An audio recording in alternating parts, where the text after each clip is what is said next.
Bien, pues el programa Puente Extendido es un programa de rehabilitación psicosocial que está destinado a personas que tienen trastornos mentales graves y a su vez problemas legales y han sido condenados a penas y medidas alternativas. Su nombre viene de las unidades Puente que existen ya pues, en muchos centros de... Como has empezado mirándonos a los dos, mira solo Vale. ¿vale? Toma falsa. Ahora me he acordado. Vamos a ver. Son... Joder, se me ha ido otra vez. Pues estamos finos. Sí. Será el calor. ¿No? Es que ya no me sale igual. Son programas de rehabilitación Psicosocial destinados a personas y problemas legales, y en este caso condenadas a penas y medidas que alternativas. son penas y medidas alternativas que se corresponden con delitos leves. Vale, sí. Por eso es por lo que es interesante la detección en este punto, porque en realidad estamos al principio, ¿no? Vale. de la... Meto la cuña del tipo delictivo. Exacto. Pues nada, cuando quieras. A ver que te tengo que mirar.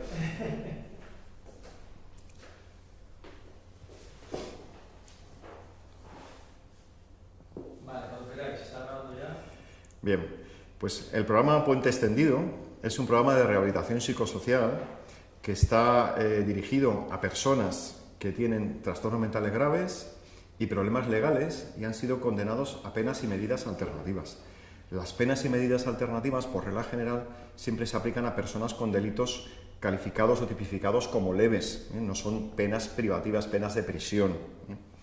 El nombre de programa Puente Extendido, pues también es una continuidad o una anticipación a las unidades Puente o programas Puente que ya existen en la Secretaría General de Instituciones Penitenciarias, en concreto en los centros de inserción social, destinados a personas que provienen de programas que a su vez están en los centros penitenciarios. El programa PAYEM, Programa de Atención Integral a la Enfermedad Mental. Es decir, que el programa Puente Extendido lo que busca son personas que se encuentran en la comunidad, que no están en prisión y que tienen, como digo, trastornos mentales graves.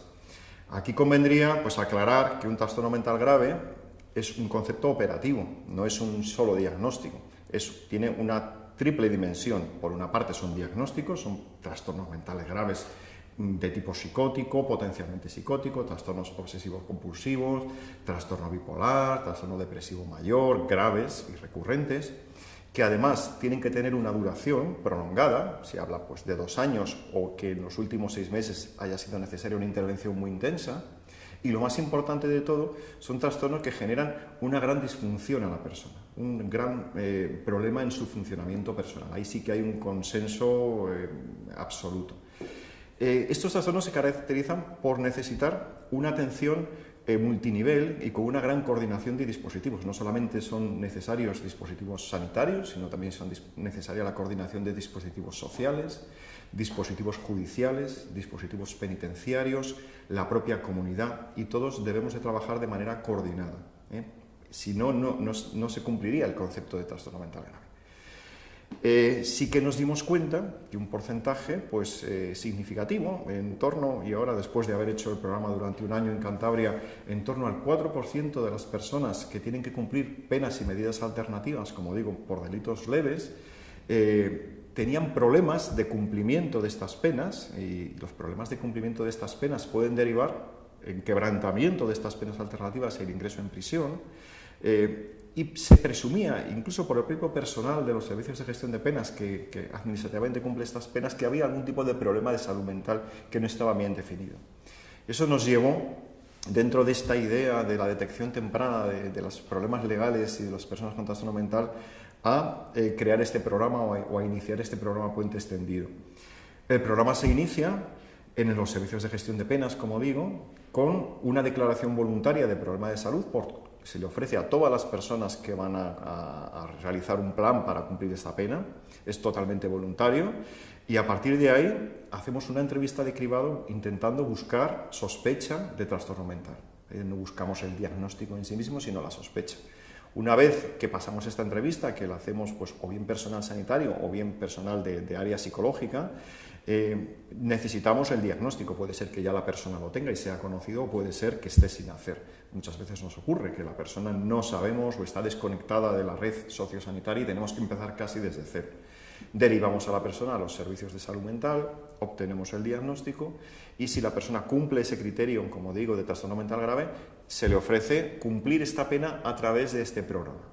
Este programa es un programa de intervención psicosocial, donde se convierte o bien la pena de trabajos en beneficio de la comunidad o bien las reglas de conducta con autorización judicial en el cumplimiento de este programa, que tiene una duración distinta en función de la duración de la pena. Pero no solamente buscamos hacer esto en el programa Puente Extendido.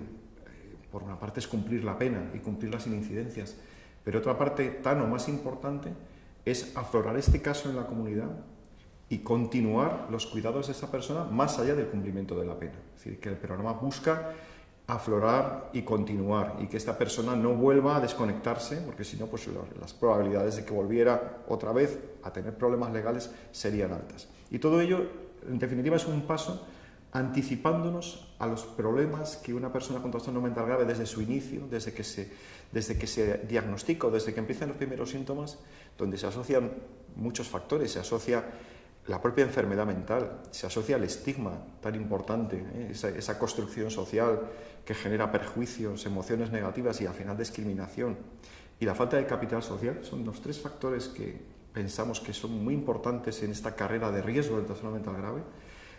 Empiezan una serie de complicaciones. Las primeras pues derivan de no tomar el tratamiento, de a lo mejor asociarlo con consumo de sustancias, muchas veces por automedicación, otras veces la propia patología dual, son comórbil con el trastorno mental.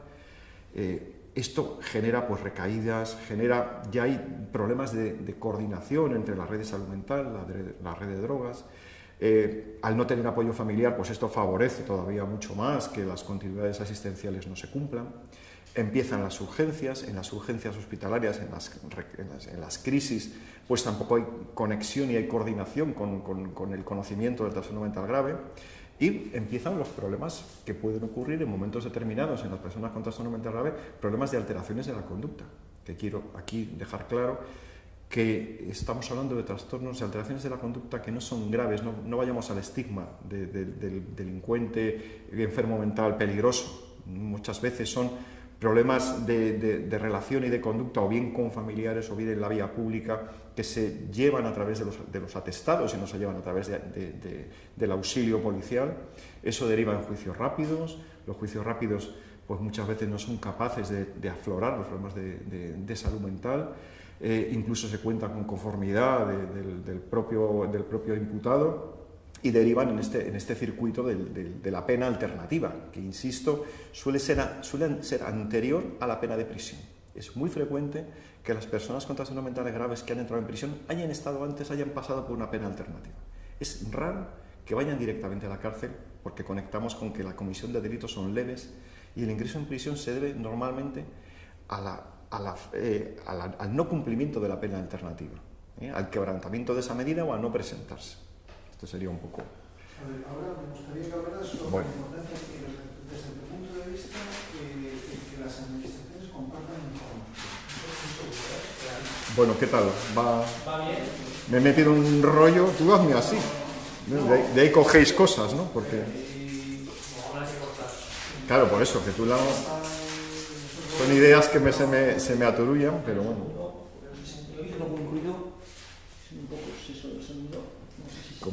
Como buen cineasta. Igual es que lo estoy rozando. En teoría no pasa nada. Quiero decir que aún es, pero vamos a poner esto. Y no estoy hablando muy deprisa tampoco. No, bien. No, eso perfecto. Que yo hablo más rápido, tiendo a hablar. Vale. Sí, la necesidad de coordinar. Con el hecho de compartir información, ¿no?, entre las administraciones. Desde tu punto de vista, si te parece importante eso, y vosotros, ¿eso cómo lo resolvéis?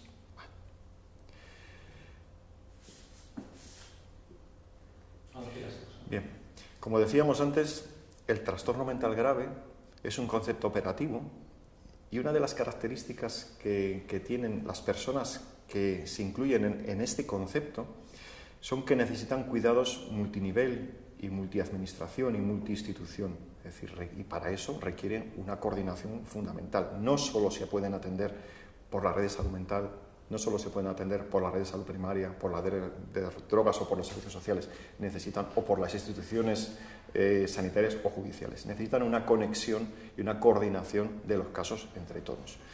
Nosotros, cuando empezamos con el programa Puente Extendido en Cantabria, pues nos dimos cuenta que había dos partes. Una, primero, intervenir en el caso. Esto pues quizá no fue lo más difícil, hacer este programa de intervención psicosocial con entidades que querían colaborar. Lo más complejo fue, una vez que aflorábamos estos casos, cómo nos coordinábamos entre las distintas instituciones que podían tener algo que ver con la atención al trastorno mental grave. Claro, ¿qué instituciones son necesarias? Pues empezamos por las sanitarias, los centros de salud, atención primaria, atención especializada, atención a drogodependencias, urgencias hospitalarias, red hospitalaria. Servicios sociales, no siempre están en las mismas estructuras administrativas. Instituto de Medicina Legal. Tercer sector, que llevan los centros de rehabilitación psicosocial, donde se realizan los programas. Instituciones penitenciarias. Y así, pues una serie, cito las más fundamentales de todas ellas. Nos dimos cuenta de que la información de muchos casos sí que existía, pero no se compartía adecuadamente, por lo tanto la continuidad de cuidados no se producía. Y entonces empezamos a identificar, a intentar identificar los actores de cada una de estas instituciones. Y constituimos con altruismo y con muchas ganas y con mucha energía, pero sobre todo ganas y voluntad, pues una comisión donde pudiéramos analizar estos casos que iban aflorando. Insisto en que fue algo voluntario, pero este voluntario fue tener esa posibilidad de salirnos de nuestra zona de confort, de decir, esto no es mi trabajo, o esto no es de mi incumbencia, o cuando la persona acaba de cumplir ya no es lo mío, o si está en una pena alternativa ya tampoco. Es decir, todos nos salimos de nuestra zona de confort y decimos, ¿qué es lo importante? Lo importante es el paciente, lo importante es la persona. Y somos administraciones públicas. Y no olvidemos que una de las funciones clave de las administraciones públicas es la coordinación. Eso no es una cuestión voluntaria, eso es una obligación que tenemos. Y con ese principio, pues empezamos a reunirnos y empezamos pues pilotando o liderando estas comisiones desde el ámbito de instituciones penitenciarias. Esto fue creciendo, ahora mismo pues tenemos más de 90 casos en Cantabria que hemos detectado a través de este programa. Y esta comisión fue enriqueciéndose y la propia autonomía, el propio gobierno de Cantabria pues decidió pues que esto era un problema de salud, no era un problema, la complicación era el problema legal, pero el problema era un problema de salud. Y empezamos a trabajar desde el punto de vista de la cronicidad, porque en definitiva un trastorno mental grave, igual que puede ser una diabetes, es un proceso crónico. Se creó una ruta, o hemos empezado a trabajar en una ruta de trastorno mental grave, de manera que la autonomía, esta es digamos la situación actual, la situación que tenemos ya prácticamente finalizada, va a liderar el control, el seguimiento de las personas con trastorno mental grave en la comunidad, tengan o no problemas legales. ¿Por qué? Porque vamos a ir a la detección temprana. Si nosotros detectamos de manera temprana a esta persona, definimos lo que es un trastorno mental grave, etiquetamos desde el punto de vista clínico a esta persona, lo hacemos constar en la historia clínica electrónica, tenemos luego acceso a esa información y definimos qué alarmas tiene una persona con trastorno mental grave, lo hemos dicho antes, es decir, qué alarmas puede haber, pues que no tome la medicación, que no acuda a las revisiones, que la familia nos alerte de que tiene una alteración de la conducta, que vaya a una urgencia al hospital y pida el alta voluntaria. Todo eso son alarmas que cuanto más tempranamente entre todos coordinados podamos saberlas, pues el riesgo de que se caiga del sistema la persona y que al final se judicialice va a ir mucho más abajo. En tu experiencia, la resistencia de los servicios de salud y los servicios sociales a atender a este grupo de pacientes es real, existe, ha habido que vencerla. ¿Por qué crees tú que habría esa resistencia, si es que la había? Bueno, hablamos de las resistencias del sistema, de las resistencias de los sistemas a las personas con trastorno mental grave. Bueno, en definitiva, también tendríamos que hablar aquí del estigma, y del propio estigma sanitario, porque el estigma en salud mental no solamente le tiene el paciente, también le tenemos los sanitarios, es decir, una persona con salud mental que lo asociamos a una persona con descontrol, conflictiva en las consultas, que nos va a dar problemas, que es una construcción social, no deja de ser un estereotipo que no tiene sentido ninguno, eso pues ya no es un punto de partida adecuado.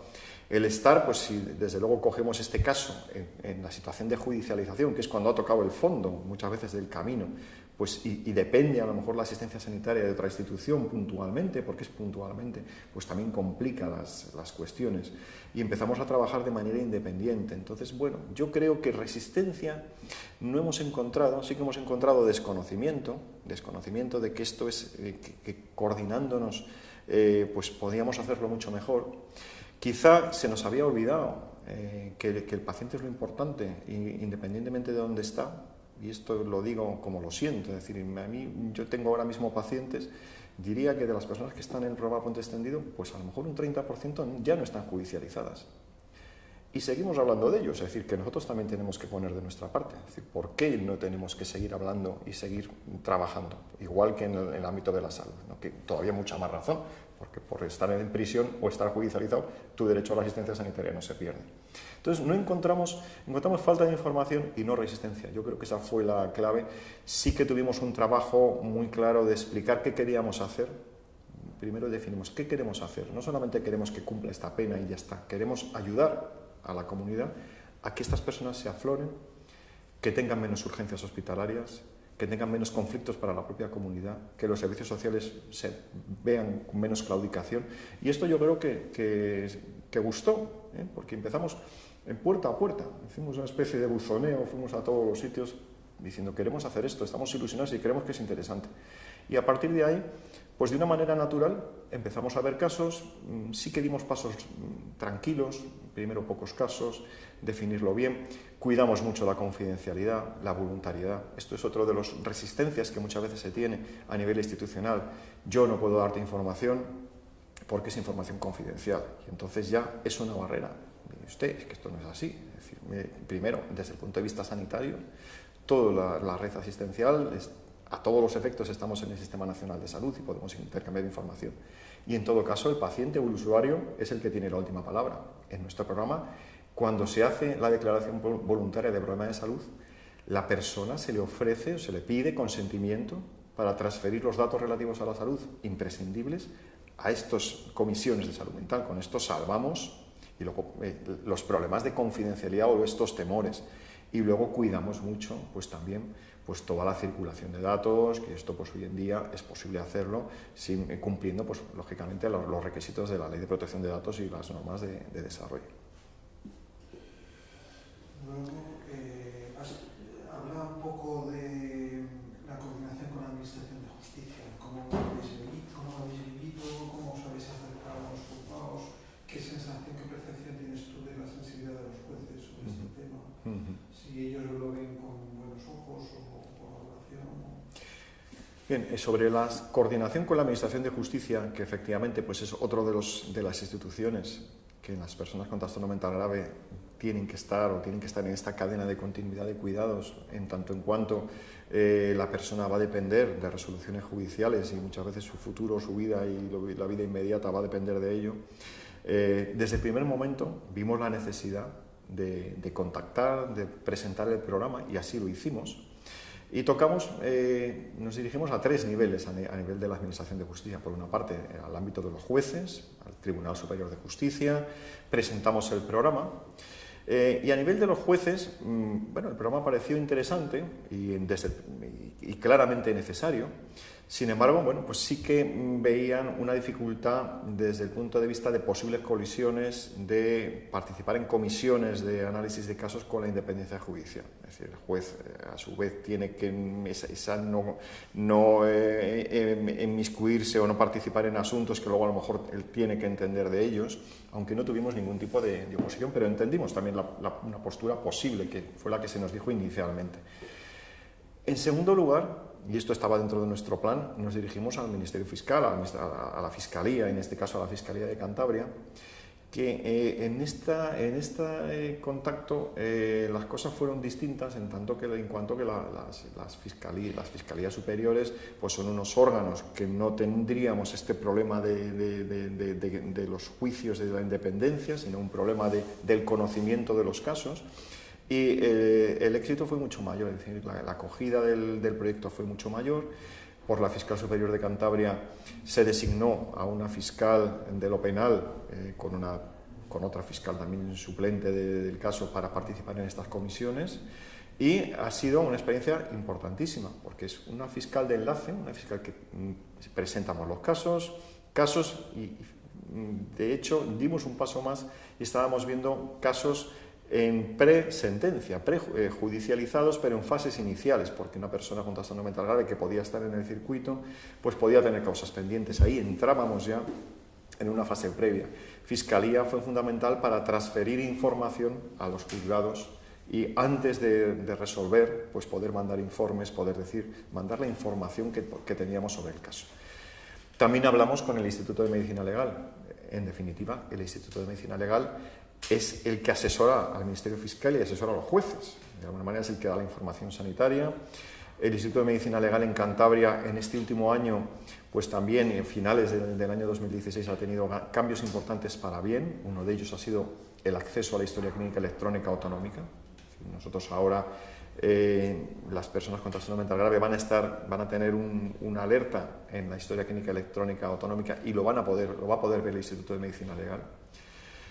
Y en cuarto lugar, en el ámbito judicial, también hemos contactado con los abogados. Los abogados, a través del Colegio de Abogados, presentamos el programa, se giró una circular a todos los abogados colegiados de Cantabria, de manera que lo conocieran, y tenemos muchas veces, a través del propio usuario de sus familiares, contacto con los abogados. Es decir, que el propio interesado, el usuario, el paciente, o su familia, si la tiene, o si la persona tiene alguna modificación legal de la capacidad, los tutores legales nos transfieren información, contactan con el abogado, y a los abogados, incluso en los juicios rápidos, hemos sido capaces de mandar información solicitada por el paciente para que se tenga en cuenta en el juicio rápido, con efectos muy beneficiosos sobre el tipo de pena que iba a recaer a la persona, que directamente ya la condena sea la participación en el programa Puente Extendido. O sea, hemos llegado, yo creo que a los tres. Yo diría que el Ministerio Fiscal ha sido el más importante de todos y donde mayor acogida hemos tenido.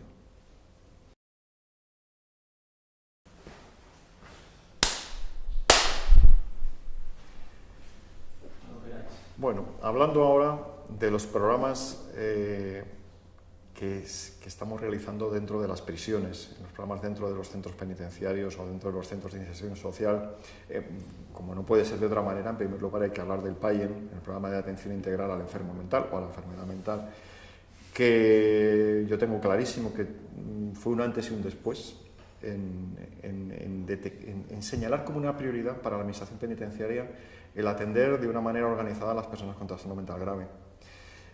Si nos damos cuenta, yo ya que pues también hace muchos años, aunque he estado fuera, pues he estado en la institución desde antes de los años 90, y el primer problema de salud que tuve cuando me encontré a la infección VIH y la sociedad no estaba preparada para atenderlo, pues ahora desde el año 2008-2009 este problema pues, mucho antes pasó a ser una enfermedad crónica y los problemas de salud mental fueron los que tomaron protagonismo.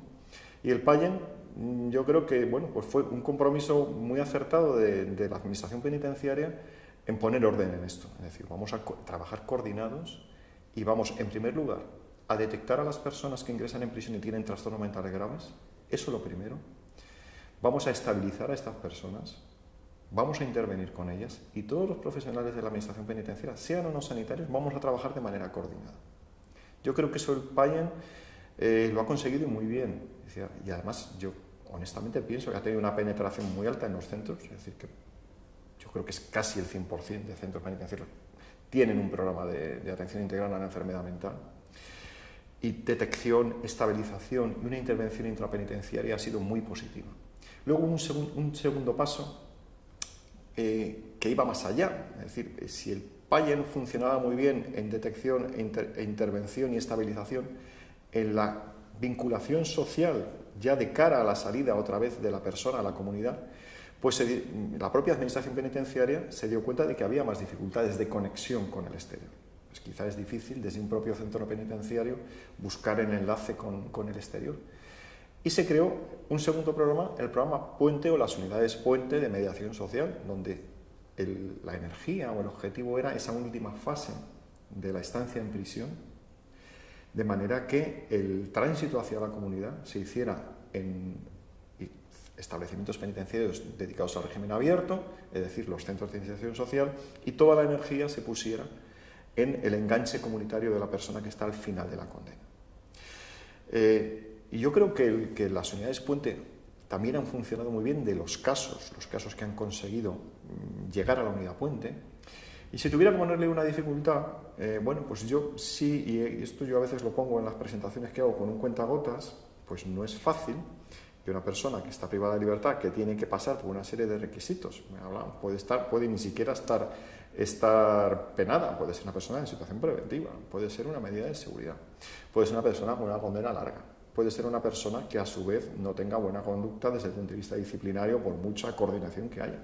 Con lo cual, el tránsito hacia la unidad puente, que al final requiere una clasificación en tercer grado o disfrutar del régimen abierto en cualquiera de sus opciones, pues hay una desproporción entre el número de casos que hay en los centros y las personas que consiguen pasar ese embudo hacia la unidad puente. Pero yo creo que los dos programas son muy importantes. El PAIN fundamental en las prisiones, yo creo que ahora no hay nadie que no conozca este programa dentro y fuera, además es un programa muy conocido. Y el puente extendido, bueno, pues es la continuidad pero desde fuera, cogiendo ese testigo. Incluso están conectados los tres programas, porque nosotros nos encontramos con personas que tienen penas alternativas, que están en prisión, tienen trabajos en beneficio de la comunidad, que llegan a un tercer grado, incluso a una libertad condicional, están en el CIS, se van luego a su casa y siguen conectados en el programa Puente Extendido, es decir, que la conexión es triple. No sé, ¿se te ocurre alguna otra cosa? Yo es que ni lo sé, pero vamos.